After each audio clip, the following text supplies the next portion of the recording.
What's going on, everybody? It's etaprime back here again. Recently, I was lucky enough to attend CES 2025, and I've said it before, I'll say it again. 2025 is going to be the year of the handheld, and it's really evident by what's being released, what's being shown off at CES. But overall, we did see quite a few new handheld units on the floor at CES, and in this video, I wanted to take a look at two that I haven't seen covered very much. And the first one being this big boy right here. This is by Tencent, and it's actually called the Sunday Dragon 3D1. I think they could do a little better on that name if they do bring it over to the States. But what makes this interesting is not the size. I mean, you can see it's an absolutely massive handheld. It's actually the fact that it's got a glasses-free eye-tracking 3D display coming in at 11 inches, and it actually functions pretty well. I was really surprised at how well it worked. It's got a built-in kickstand around back, and up top there is a button that'll allow you to swap that screen from 2D to 3D at any given time. Another impressive thing about this unit was the ergonomics and the feel. It actually didn't feel that heavy, even though it is coming in heavier than the Steam Deck, and it really comes down to just having this massive display here balancing everything out. And if you watch my channel, you know I'm a big fan of these big screen handhelds, especially ones with detachable controllers, and Tencent really did their job with this. These actually slide on and off pretty easily, and given that we've got that big 11-inch screen right there in the middle, with the built-in kickstand, you could really just set this on the desk and have a pretty good time gaming with it from a little bit of a distance away. While wandering around CES, I actually found two different variants of this. One with 32 gigs of RAM and one with 16, but when it comes to the overall specs here, this is actually powered by an Intel Lunar Lake chip. We've basically got the same CPU and iGPU as the MSI Claw 8 AI Plus, so it's the Intel Core Ultra 258V and that 140V iGPU. So we kind of have an idea of what kind of performance this thing's going to be putting out, and I was able to talk to somebody who was working in one of the booths we found this at. There's a chance it could come to the US. It might be a bit slim, but if sales are good with this in Asia, there is a chance that they could bring it over to the US. And, by then we might have an upgraded chip or an upgraded panel, but I do like the overall design of this thing. The next one here might look a bit familiar to a few people out there, but we do have a new colorway and a more powerful APU combo in this unit. This is the upgraded Zotac Zone, and at the time of going hands-on with this, the final battery capacity is not finalized. I do hope they bring it up there, but yeah, I'm a big fan of the original Zone. Just kind of wish they would have released it on time. It did come a bit late with that 8840U, but with what they put inside of this, we're seeing some amazing performance because it's got the AMD Ryzen AI 9 HX370. So we've got that 890M iGPU. And with something like that, the efficiency is definitely there and performance even at those lower wattages over something like the 8840U or the Z1 Extreme. And when taking this up to, that 25-30 watt range, this chip for only using integrated graphics is an absolute beast. They did keep the same overall design. We've got that same D-pad, and I know a lot of people hate the look of it. I personally do, but the D-pad here really kind of feels like an arcade stick given that it's a clicky D-pad, and it does work very well. I actually brought my first Gen Zone to CES so other people could kind of go hands-on with it, and everybody that messed around with the D-pad said, yeah, it's weird, but it really does work. They've kept that lanyard spot down here, and I still haven't been able to get my hands on a Zotac branded lanyard for the first Gen Zone that I have here, but they've also kept those gold and silver accents.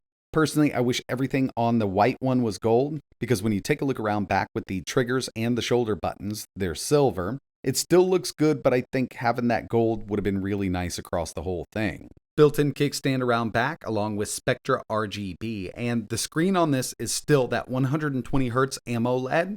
It looks so good. Unfortunately, on the original, it's not a variable refresh rate display, and they couldn't tell me if the new one was going to use a variable refresh rate or not. Hopefully, they do that with this one and give us a bit of a bigger battery in this, but even if they went with the same display we had in the first generation Zotac Zone, just 120Hz OLED, no VRR, it wouldn't be a deal breaker for me because the screen does look great, and with the HX370 packed inside of this, we're going to be able to run most AAA games 900 to 1080 over 60. Usually, I just turn VSync on, eliminating any kind of screen tearing anyway. But again, they've kept that same overall design, and this is one of my favorite looking handhelds from the original gray over to the white. I think the white really does kind of set it off. Would have been nice if we had the gold accents around here with these macro buttons, the shoulder buttons, and the trigger buttons, but I still think this looks really good in this color variant. And I know what kind of performance this thing's going to put out. We've done a lot of testing over here on the channel with the Ryzen AI 9 HX370.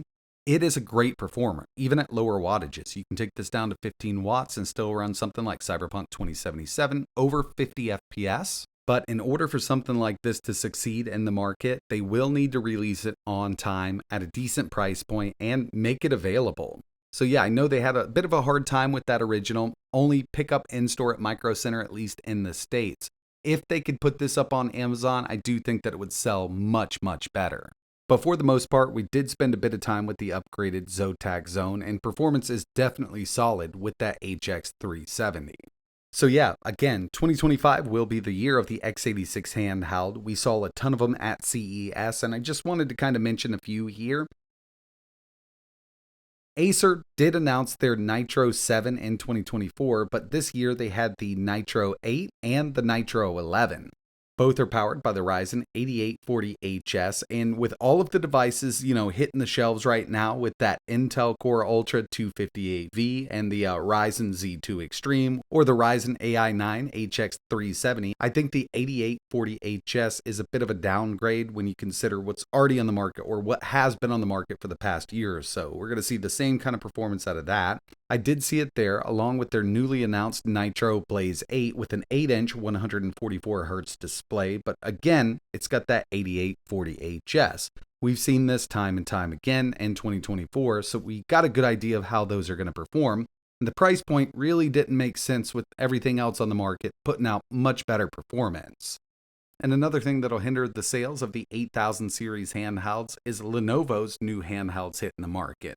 One with SteamOS, two with Windows, and I will have a more detailed video coming up about these devices. I went really hands-on with these on paper, and from what I've tested so far, they really do feel like solid units. But in the end, out of all of them, I think the Tencent was the most impressive, just given its massive size, 3D display, and kind of the fact that we're not sure if we're going to be able to get it here in the States. I personally do like the overall look of this unit. Having that bigger screen with a built-in kickstand and detachable controllers is something that I could really utilize, but we'll just have to see if it even comes over to the States. But that's going to wrap it up for this one. Love to know your thoughts on both of these handhelds, and as soon as I get more information about official releases and prices, I will post them up in my community section. And of course, if I can get one of these for review, I'll be making a ton of videos. But that's going to wrap it up for this one. And like always, thanks for watching.